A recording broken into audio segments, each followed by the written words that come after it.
Vamos começar então? Glória a Deus, glória a Deus. Hoje vamos continuar a série de Mateus, né? Mas antes de mais nada, vamos falar com o nosso Paizinho. Amém. Pai Santo, Deus Todo-Poderoso, Paizinho amado, muito obrigado por esse tempo, muito obrigado porque até aqui o Senhor nos sustentou, muito obrigado pelos livramentos na viagem, Senhor. Senhor, no meio de tantas tribulações, o Senhor nos trouxe em segurança, o Senhor nos conduziu, Senhor, e aqui estamos, Pai. Senhor, com essa oportunidade de estarmos aprendendo um pouco mais de Ti, de estarmos ouvindo a Tua palavra, de estarmos glorificando, Senhor, bendizendo o Teu nome, Pai. Senhor, muito obrigado, Pai. Obrigado por esses louvores que aquecem o nosso coração, Senhor. Senhor, fala conosco essa noite, Pai. Fala conosco essa noite. Usa, Senhor, a Tua palavra, Senhor, abre os nossos olhos, nossos ouvidos, nosso coração, Senhor. Nós sejamos solo fértil, Pai.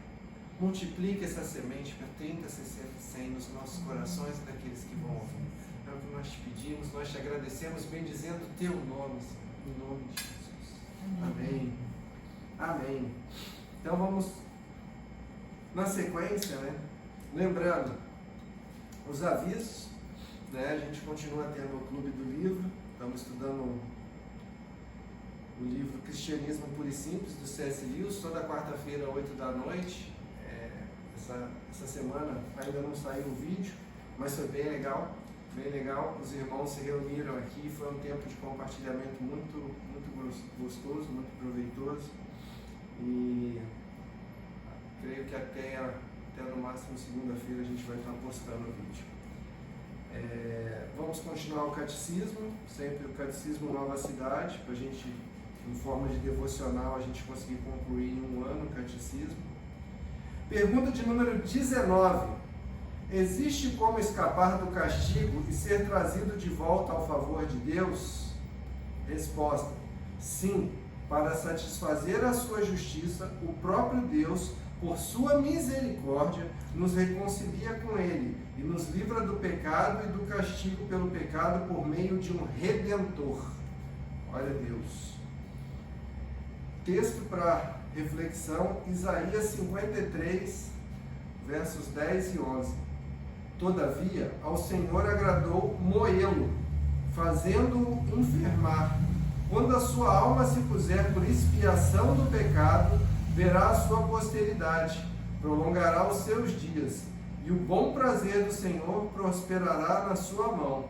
Ele verá o fruto do trabalho da sua alma e ficará satisfeito. Com seu conhecimento, o meu servo, o justo, justificará muitos, porque as iniquidades deles levará sobre si. Glória a Deus. Oração. Aquele que nos reconcilia, somos gratos por nos abrir um caminho. Tu tens sido perfeito, tanto em justiça como em misericórdia. Aceitamos a salvação que não merecemos. Chegamos perante a Ti, em nome de Jesus Cristo, Teu Filho amado, confiantes em seus merecimentos e não em nossos próprios. Amém. Glória a Deus.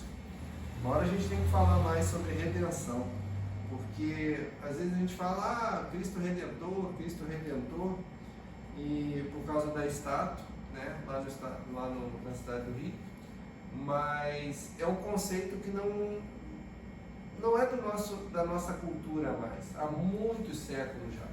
Redentor era um parente próximo que podia pagar uma dívida, era alguém que por amor pagava a dívida. Então vamos supor, vou tentando ser breve assim, você se endividava e era levado como escravo, e aí um parente próximo pegava e se dispunha a pagar a sua dívida. Só que aí você não ficava livre, você passava a ser escravo do teu parente. Mas por que isso era um ato de amor? Porque geralmente a dívida era muito maior do que comprar um escravo. Entendeu? E além disso, quando você compra um escravo, você pode escolher qual escravo que você quer. Então você pega um cara forte e tal, não sei o quê. E quando você pega o seu parente, às vezes já está com uma certa idade, às vezes já não é tão forte, às vezes era uma mulher, e mesmo assim ele se dispunha em redimir aquela dívida, né? E por que isso era vantajoso para o escravo? É porque normalmente o parente tratava o escravo, o redimido, com mais amor do que aquele que devia, né? Então tem esses aspectos, e a gente não entende. Às vezes a gente fala esse conceito tão simples assim, redentor, e não entende a complexidade, porque às vezes você pega e fala assim, Jesus pagou o preço, estou livre. Não, você agora é escravo dele. Ele te redimiu para ele. Você não é mais escravo do pecado, mas agora você é servo de Cristo. Esse é o X da questão. Mas um dia a gente vai ter um tempo para a gente estar falando sobre isso, que senão a gente vai longe nessa conversa.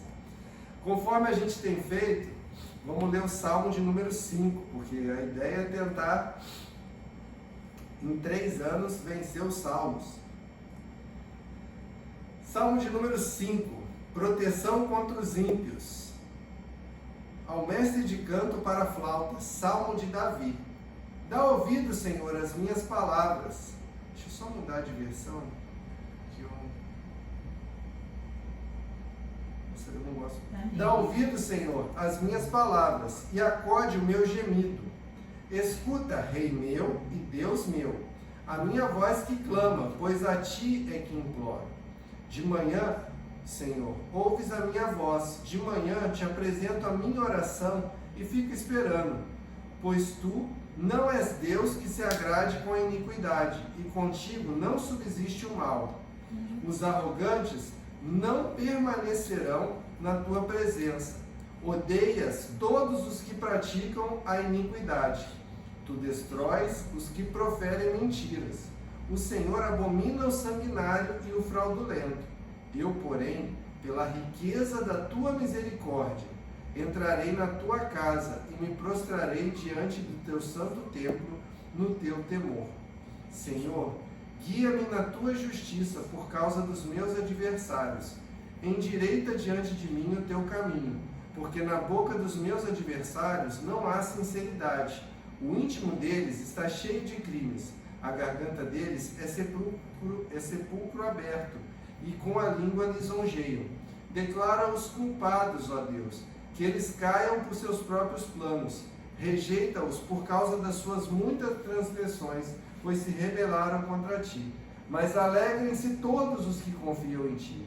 Cantem de júbilo para sempre, porque tu os defendes.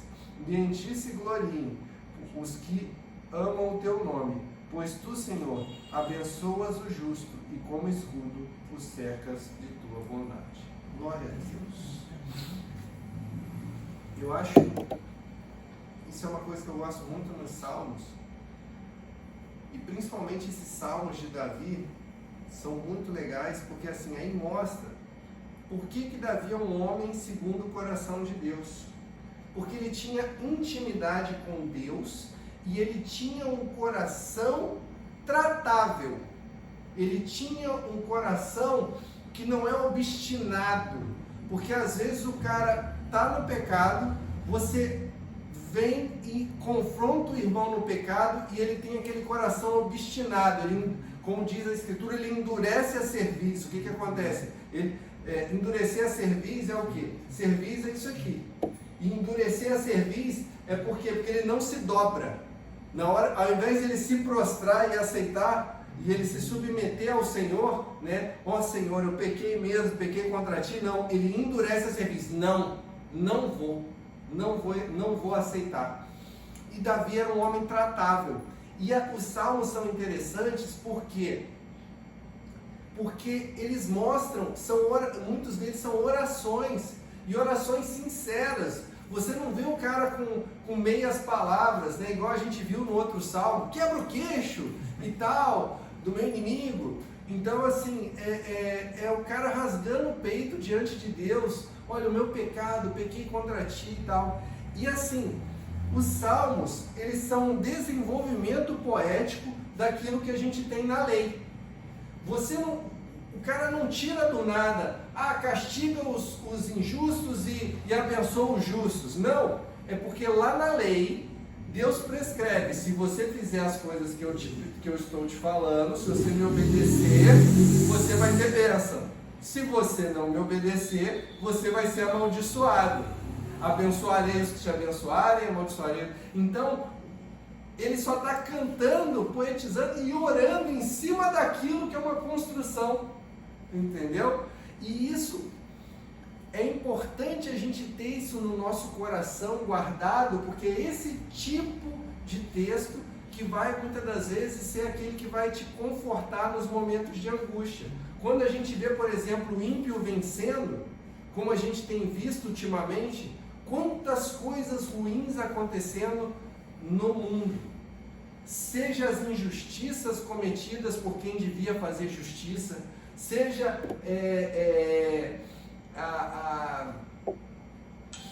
as coisas passando por cima de leis, passando por cima do desejo do povo, passando por cima de um monte de coisa, impondo, ditaduras crescendo ao redor do mundo, até mesmo aqui no nosso país, pessoas sendo presas por piadas e sendo soltas por tráfico de droga, né?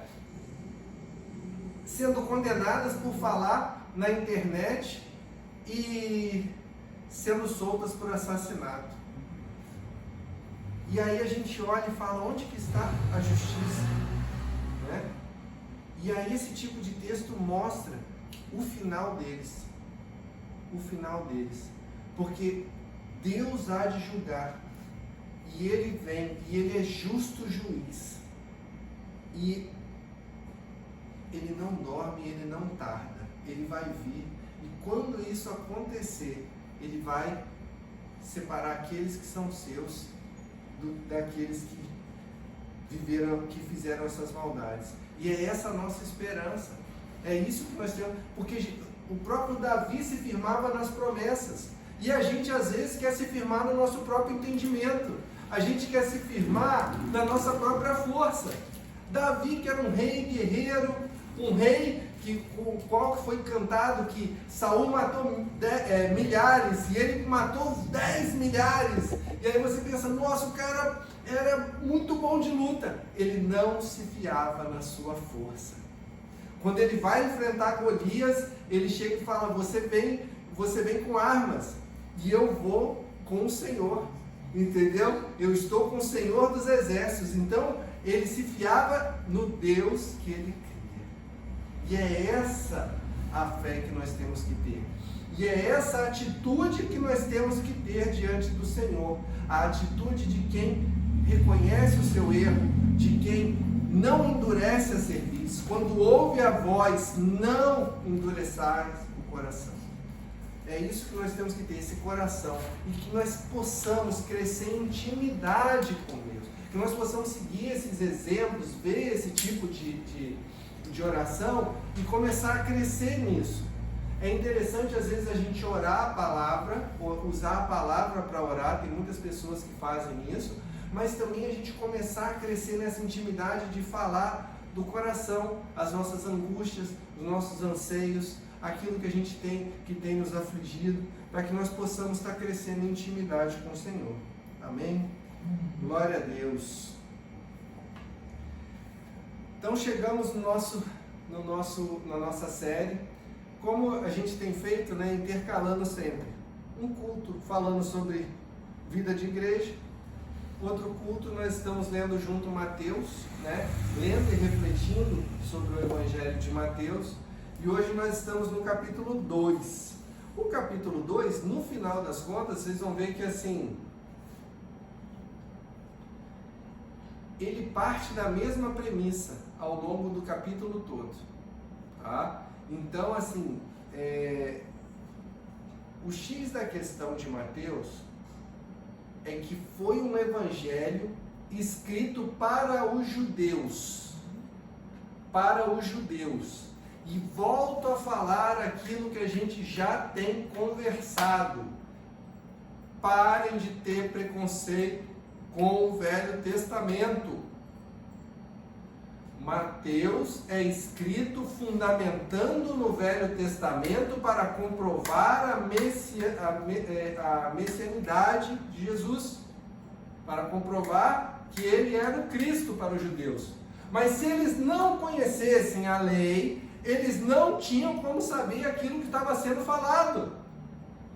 O problema nosso é isso. A gente quer ter umas revelações.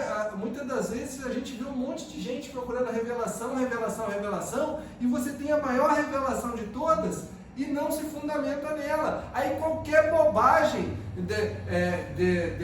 de mamas and the papas and não sei o que, e the member and não sei o que, e o cara fala uns negócios assim, e você acha que é Deus falando. Pelo amor de Deus, gente, vamos ter discernimento.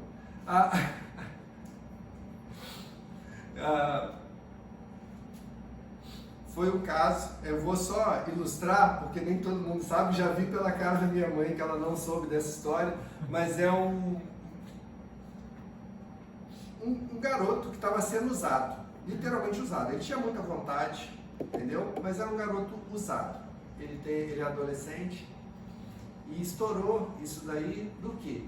Ele era tido como profeta e ia pregar e falava coisas sem sentido nas pregações, e de repente ele falava que estava falando em línguas e falava coisas sem sentido, e o povo pegava e falava isso mesmo. E aí de repente virava para um: você está curado de câncer, você está curado disso, você está curado daquilo outro e tal, não sei o que, e rasga esses exames aí porque você está curado e tal, não sei o que, um monte de coisa ruim aconteceu.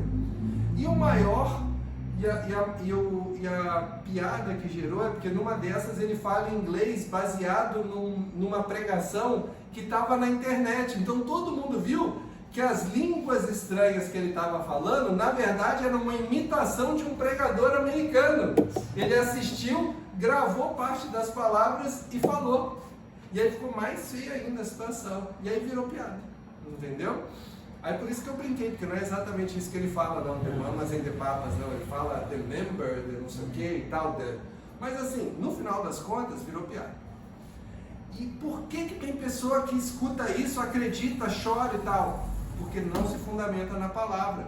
A palavra mesmo fala que é pra gente julgar a profecia.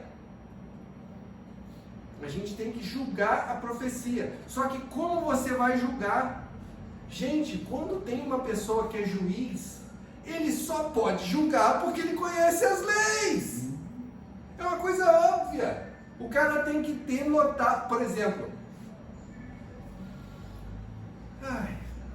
não vou dar minha opinião sobre os que estão lá agora, porque sei lá, hoje em dia está tão esquisito esse negócio de rede social, mas assim, pela Constituição, vamos assim dizer, todo mundo que está no Supremo Tribunal Federal tem o que é chamado de notável saber jurídico.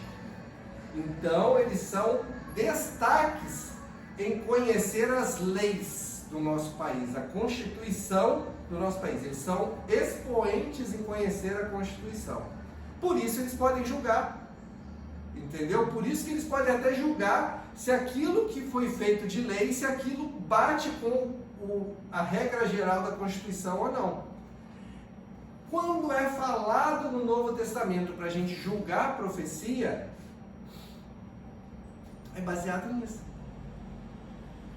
Mas como você vai julgar a profecia, como você vai julgar a palavra, como você vai julgar se o que eu estou falando aqui faz algum sentido, se você não conhece as Escrituras? Por isso que eu insisto tanto da gente ler a Bíblia. Por isso que eu fico insistindo da gente estudar sistematicamente, da gente ter uma pregação expositiva, da gente pegar o texto dentro do contexto e ver tudo a respeito. Por quê? Porque só assim vocês vão ter fundamento nas horas más. Só assim vocês vão ter fundamento para não cair nos enganos que tem corrido pelo mundo. Entendeu? Então, por isso.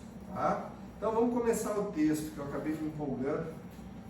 A visita dos magos, Mateus capítulo 2.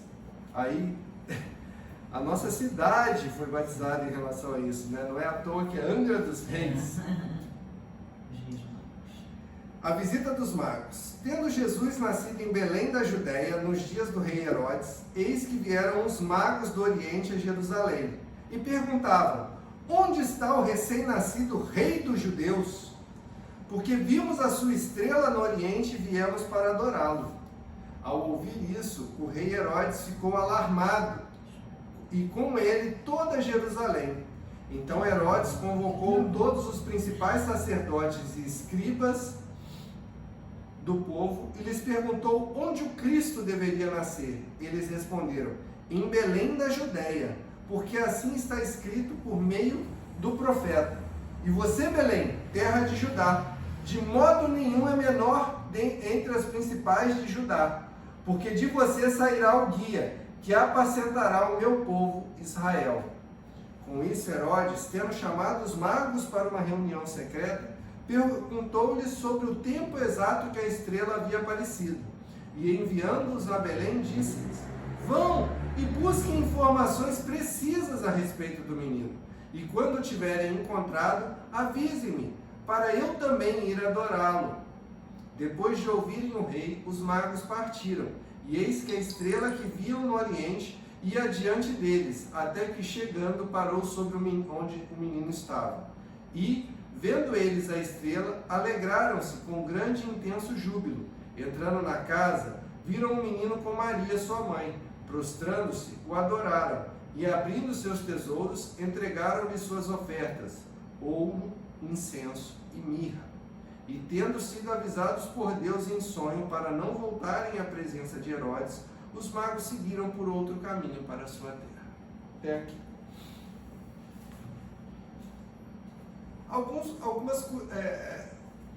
Falando assim, primeiro, não fala que é rei. Segundo, em outras traduções fala até de astrólogos. Astrônomos, eles estudavam as estrelas. Tá?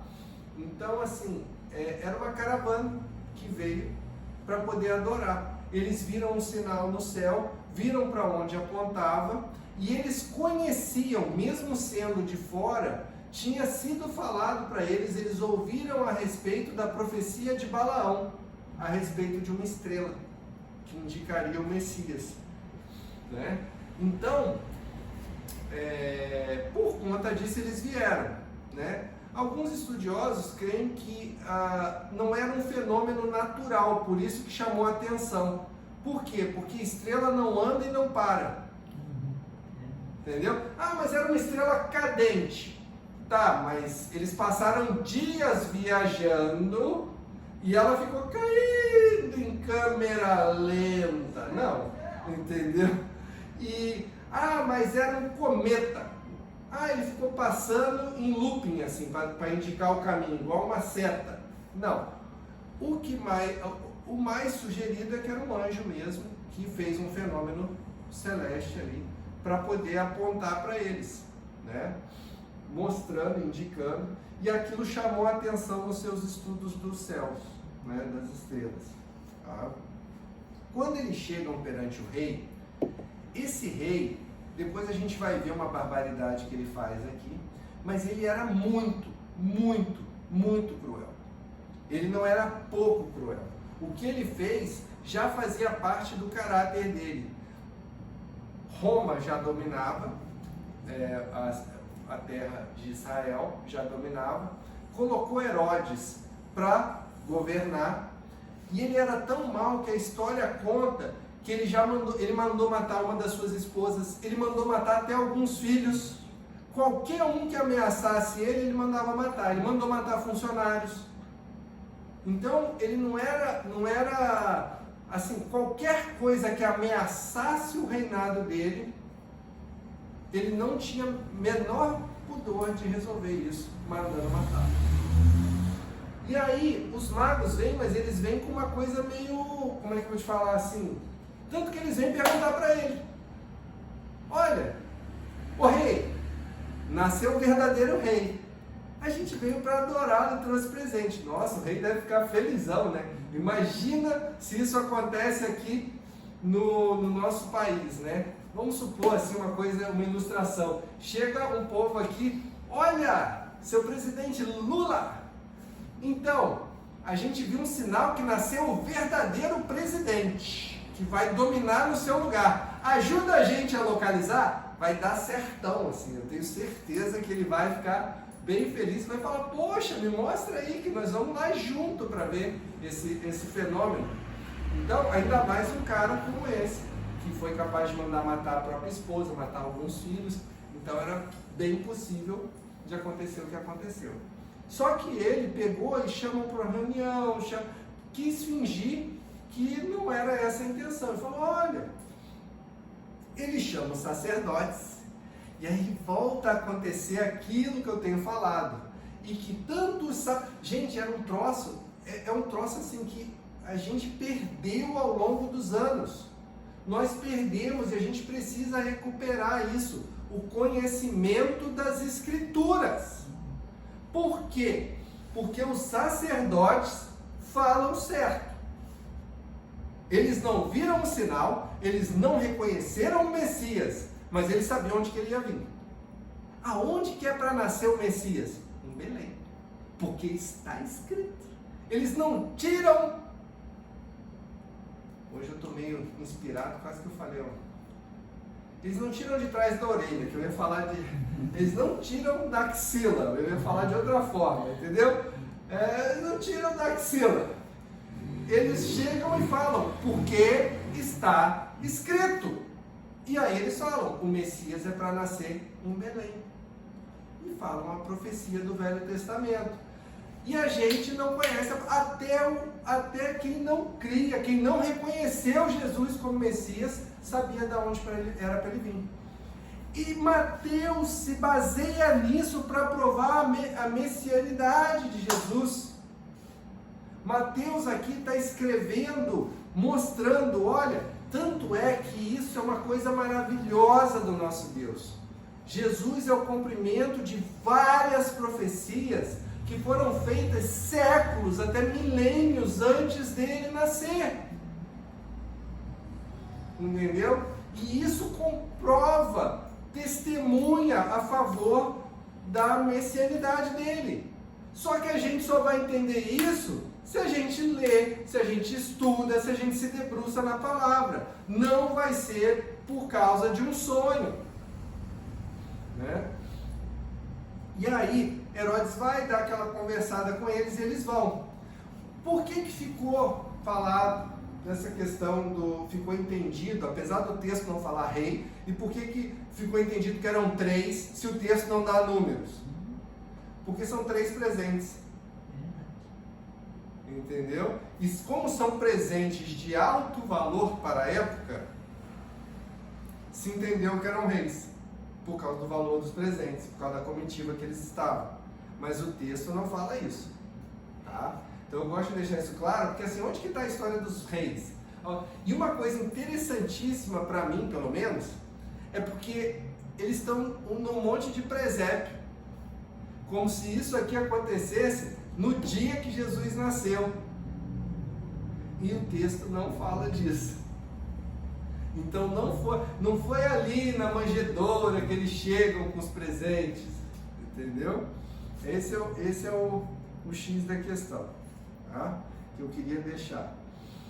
Então assim, para a gente começar a entender por quê? Porque até as ilustrações confundem a gente. Não são 3. Não fala que é rei. E não fala que eles vão no estábulo. Eles vão numa casa. Eles encontram o menino numa casa. Tá? Então é isso.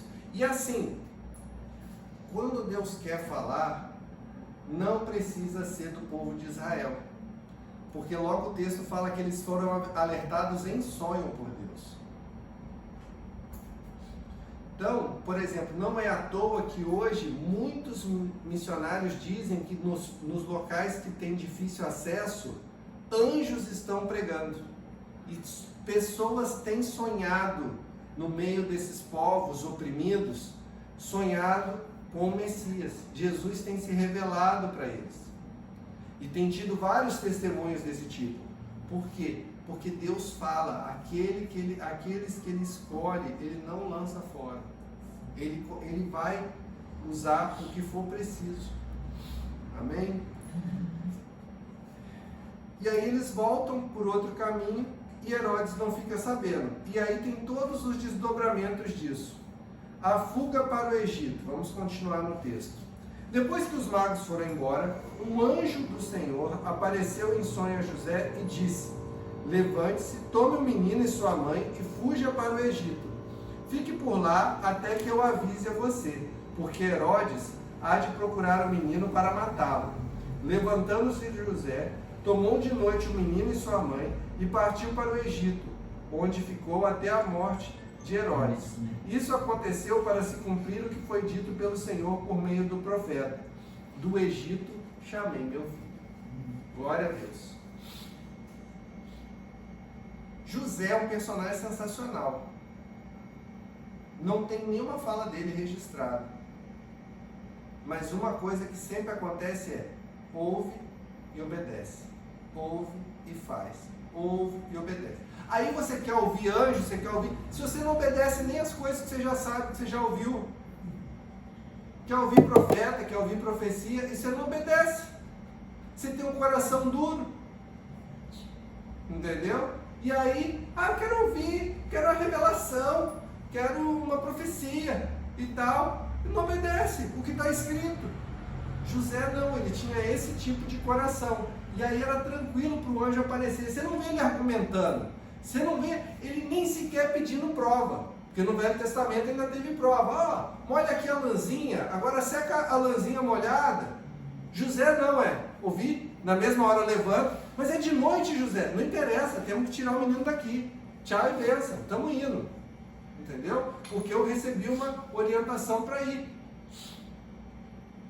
E aí, muitos questionam, às vezes, a questão de Mateus, porque ele usa um texto um pouco fora do contexto, porque esse texto do Velho Testamento está se referindo ao povo, o povo de Israel sendo tirado do Egito. Só que uma coisa que é um entendimento das Escrituras, né, dos judeus, é assim, que se Deus fez, Ele pode fazer de novo. Então, por isso que Deus fala para você ensinar os seus feitos para as gerações posteriores, porque se Ele fez uma vez, Ele pode fazer de novo. Então, por isso que Mateus olha para aquilo lá, sim, Ele fez com o povo lá atrás. Lá atrás esse texto se referia ao povo, mas aqui, neste momento, Ele está se referindo ao filho dele que Ele está chamando do Egito. Entendeu? Então é isso, é essa situação. Mais uma vez, por que os judeus liam isso e aqueles que Deus ia chamando iam entendendo, iam vendo a messianidade? Porque eles conheciam o texto. Amém? Vamos continuar. A matança dos meninos de Belém. Vendo-se iludido pelos magos, Herodes ficou muito furioso e mandou matar todos os meninos de Belém e de todos os seus arredores, de 2 anos para baixo, conforme as informações que havia recebido dos magos a respeito do tempo que a estrela havia aparecido. Então se cumpriu o que foi dito pelo profeta Jeremias. Ouviu-se um clamor em Ramá, pranto e grande lamento. Era Raquel chorando pelos seus filhos, inconsolável, porque eles já não existem. Isso é qual? Qual é esse trecho? É 3? 16. Mateus 2, a partir do verso 16. Eu estou continuando o texto. Tá. Então, assim, os magos avisados em sonho, capítulo 2, verso 16 ao 18. Os magos avisados em sonho viram que Herodes planejava matar o menino, e que se eles falassem, ele ia tentar matar o menino. Por quê? Porque é muito mais fácil matar criança. E hoje, quando se pensa em eliminar, eu uso às vezes umas palavras um pouco diferentes, porque infelizmente nessas questões de vídeo a gente tem que cuidar algumas coisas nesse sentido, tá, gente? Porque às vezes parece meio esquisito, eu estou falando um negócio, depois eu mudo um pouquinho o termo. Mas eliminar dentro do ventre a vida, entendeu? Por quê? Porque é muito mais fácil matar os sonhos de Deus dessa forma. Por que Satanás fica insistindo nisso e fica enganando a muitos? né? Por quê? Porque Satanás tem prazer em fazer isso com os filhos de Deus. E ele fazia isso desde lá do Egito, quando ele pede para as parteiras matarem, depois ele mesmo mata. Aí depois vem agora, tanto que Moisés foi escondido no cesto. Depois, nessa nova ocasião aqui, de novo manda matar as crianças. Por isso aqui mostra mais uma vez que não foi no nascimento de Jesus. Porque a conta que ele faz, ele fala assim, ó, tem que matar de 2 anos para baixo, porque aí dá a época que os magos me falaram. Jesus já está com entendeu? Então Jesus já poderia estar com 2 anos, quando ele manda matar tudo.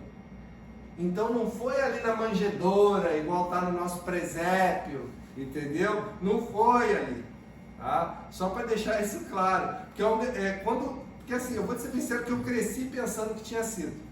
Aí quando você lê o texto, você fala, não, peraí, mas a conta não fecha, entendeu? E aí depois você vai para o texto, o contexto, e aí você vê que não é. Mas assim, aí 2 anos para baixo.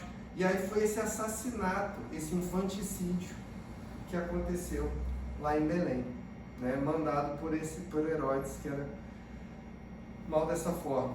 E aí, mais uma vez, Mateus, e a gente vai depois fechar, porque hoje eu acho que é muito disso que a gente vai falar.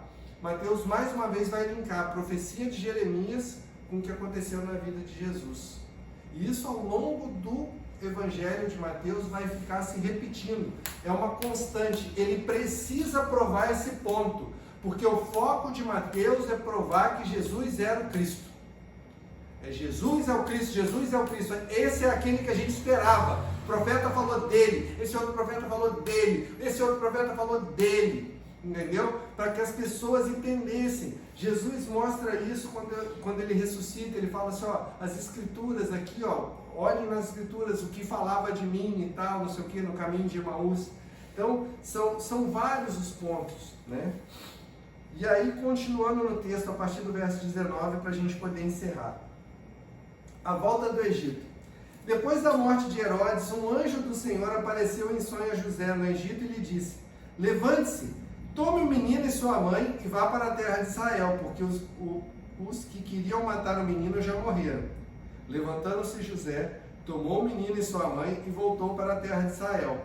Porém, ouvindo que Arquelau reinava na Judéia em lugar de seu pai Herodes, teve medo de ir para lá. E tendo sido avisado por Deus em sonho, José foi para a região da Galileia e foi morar numa cidade chamada Nazaré, para se cumprir o que foi dito por meio dos profetas. Ele será chamado Nazareno. Mais uma vez, né? Mais uma vez José não fala nada. E ele só baixa a cabeça e faz. É tão facinho, gente. Deus falou contigo, baixa a cabeça e faz. Eu falo isso porque eu também tenho a mania de não baixar a cabeça e fazer. Aí eu levo... É mais ou menos... Ao longo da minha vida, eu fui mais para Jonas do que para José, tá? É mais fácil eu ser vomitado na praia do que eu baixar a cabeça. Aí hoje, graças a Deus, o Espírito Santo foi tratando e hoje eu estou um pouquinho mais parecido com José do que com Jonas. Mas durante muito tempo na minha vida, era mais fácil eu ser vomitado na praia do que acontecer as coisas de uma forma leve, né? Você pode ver que o tanto que a obediência poupa de sofrimento. Ó, vai dar ruim em Belém, vai para o Egito. Agora vai dar ruim no Egito, volta para a tua terra. E ele vai só seguindo, obedecendo, e aí nada acontece. Mata um monte de menino, o filho dele escapa. Obediência quebra a maldição. Entendeu? Por quê? Obediência. Obediência. E aí, para concluir, o que a gente tem que tirar, que eu preciso que a gente cada vez sedimente isso. Precisamos conhecer as Escrituras. São elas que vão nos sustentar no dia mau. Gente, nós temos uma preciosidade no Brasil. Pessoas que vêm para cá, que são refugiados desses lugares de perseguição, eles ficam apavorados com a facilidade que nós temos Bíblia. E nós não valorizamos as Bíblias que nós temos. Eles ficam assim, nossa, vocês têm várias traduções, vocês têm letra grande, tem letra pequena. Tem lugares no mundo que a pessoa tem que decorar 1, 2 páginas, porque aquele é o pedaço que fica com ela. E aí quando o pregador vai pregar, chama aquela pessoa que ele sabe que está com aquela página e ele recita aquela página. Isso já foi uma forma de fazer. Por quê? Para que ninguém seja pego com tudo, para não ser morto. E a gente não sabe, muitas das vezes não sabe nem o Salmo 23 de cor. Entendeu? Então assim, no dia mal o que vai nos sustentar é isso. E a gente só consegue crescer em entendimento e a gente só consegue discernir as mentiras e o engano se a gente tem o fundamento nas Escrituras. E é isso daqui que vai gerando mais e mais fé. Conheçamos e prossigamos em conhecer a Deus. E é a gente, através das Escrituras, que isso vai acontecendo. A fé vem por ouvir e ouvir mediante a palavra de Deus. E aí vai gerando fé no nosso coração. E o que acontece? Quando você vê dessa forma, vai gerando fé, porque você fala, é verdade, olha só aquela profecia que eu li lá no Velho Testamento, poxa, séculos antes se cumpriu em Jesus. E aí você fala, é verdade, olha, porque não tem como ter todo amarradinho ali e acontecer e ser uma armação. Não tem como o cara pegar e fazer uma armação e falar assim, ó, vou fazer um menino nascer em Belém, entendeu? Vamos fazer um esquema aqui para poder esse menino aqui virar rei, sem ser. Vamos fazer ele nascer em Belém, aí depois vamos mandar ele para o Egito, depois vamos mandar ele de volta, entendeu? E aí ele vai cumprir tudo do Velho Testamento, e aí vão acreditar nele, entendeu? Então, isso só podia ser obra do nosso Senhor. E é isso que o Evangelho vai mostrar para a gente. O Evangelho de Mateus, ele mostra como o plano de Deus foi cuidadosamente arquitetado e como ele se cumpriu na vida de Cristo, na vida do nosso Senhor Jesus Cristo. E é isso que nós precisamos ter, essa fé, a gente precisa ter essa certeza, e a gente precisa entender da importância de conhecer as Escrituras, para não cair no engano, para a gente não ficar montando presépio com os magos, achando que são reis, que são só 3. A gente precisa começar a buscar, a conhecer, para não ficar caindo, porque às vezes é até bonitinho. Eu achava o presépio bem legal, sinceramente, assim, sempre achei muito mais legal montar presépio do que montar árvore. Sempre achei bem mais legal o presépio do que a árvore, porque simboliza o real significado da data, entendeu? Mas aí você tem que fazer o negócio certo, porque senão você vai ensinar para o seu filho errado, e vai passando para frente, entendeu? Então, assim, é isso que nós precisamos, gente. Vamos estar buscando crescer em conhecimento de Deus e buscar crescer em obediência, não endurecer a cerviz. Ouviu a palavra, viu que ela te confrontou, está na hora de mudar. Está na hora de mudar. Que nós possamos cada dia mais nos parecer com José. Porque a gente se parecendo mais com José, a gente vai se parecer mais com Jesus. Porque ele sim, ele foi obediente até a morte e morte de cruz. Amém? Glória a Deus. Senhor, muito obrigado por esse tempo, muito obrigado por essa palavra, muito obrigado, Senhor, por quem está aqui, por quem vai ouvir ainda essa mensagem depois, Senhor. Ó Senhor, trabalha os nossos corações. Nós queremos cada dia mais prosseguir te conhecer, Senhor. Que nós possamos entender que a Tua Palavra é o meio de gerar mais e mais fé no nosso coração, Senhor. Que nós possamos crescer em discernimento, Senhor, através da Tua Palavra. Ó Senhor, em nome de Jesus, que nós possamos cada dia mais crescer em obediência, porque é isso que Te agrada, o obedecer e não o sacrificar. Às vezes a pessoa fica, vou jejuar não sei quantos dias, vou subir 1 ano, um monte toda noite e tal, não sei o quê, e não obedece. Não obedece. Ó Senhor, que nós possamos ser daqueles que obedecem. Paizinho, muito obrigado. Abençoa, Senhor, as nossas famílias, nossas casas, Senhor, os nossos queridos, onde quer que estejam, Senhor. Guarda, restaura, renova. Em especial, quero te pedir pelo irmão Hermínio, Senhor. Oh, Senhor, visita a saúde dele, visita a força, visita o ânimo, Senhor. Oh, Senhor, em nome de Jesus, que tenha a restauração completa do ânimo, da alegria, Senhor, que nós possamos ver Ele muitas vezes. Oh, Senhor, que Ele possa vir compartilhar os milagres que o Senhor tem feito na vida dele, Pai. O Senhor tem um propósito na vida dele, não foi à toa que ele saiu desse leito de hospital, Pai. Em nome de Jesus, abençoa aquela casa, dá discernimento, da sabedoria, da saúde, Senhor. Acampa os teus anjos ao redor deles, Pai. Abençoa os nossos queridos, Senhor, onde quer que estejam. Que nós tenhamos uma semana na tua presença. É o que nós te pedimos, nós te agradecemos, bendizendo o teu nome, em nome de Jesus.